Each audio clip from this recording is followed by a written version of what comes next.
সুপ্রিয় শিক্ষার্থীবৃন্দ, তোমাদের ষষ্ঠ থেকে নবম শ্রেণীর ষান্মাসিক সামষ্টিক মূল্যায়ন বা অর্ধবার্ষিক পরীক্ষার রুটিনে কিছুটা পরিবর্তন এসেছে। তোমরা জানো যে 3 জুলাই থেকে 30 জুলাই পর্যন্ত তোমাদের পরীক্ষা হওয়ার কথা ছিল। তোমাদের 13 জুলাই যে পরীক্ষাটা হবে সেই তারিখটা এখন পরিবর্তন করা হয়েছে। সেই নোটিশটা এখন দেখব আমরা।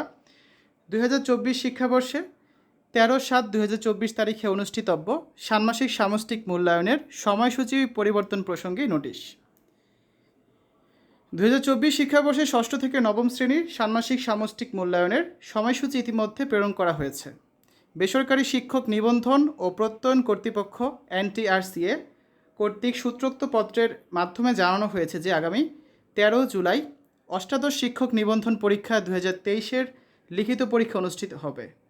উক্ত নিয়োগ পরীক্ষায় বিভিন্ন শিক্ষা প্রতিষ্ঠান ভেন্যু হিসাবে এবং প্রধান শিক্ষকসহ অন্যান্য শিক্ষকবৃন্দ নিয়োগ পরীক্ষার কাজে নিয়োজিত থাকবেন।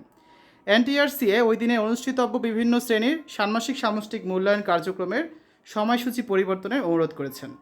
এমত অবস্থায় আগামী 13 জুলাই তারিখে অনুষ্ঠিতব্য ষষ্ঠ শ্রেণীর বিজ্ঞান, সপ্তম শ্রেণীর ইংরেজি, অষ্টম শ্রেণীর শিল্প ও সংস্কৃতি এবং নবম শ্রেণীর স্বাস্থ্য সুরক্ষা বিষয়সমূহের ষান্মাসিক সামষ্টিক মূল্যায়নের কার্যক্রম আগামী 3 আগস্ট 2024 তারিখ শনিবার গ্রহণের জন্য আপনার আওতাধীন শিক্ষা প্রতিষ্ঠানসমূহকে নির্দেশনা প্রদানের জন্য অনুরোধ করা হলো। অর্থাৎ তোমাদের 13 জুলাই যে পরীক্ষাটা ছিল সেই পরীক্ষাটা এখন হবে 3 আগস্ট, ঠিক আছে?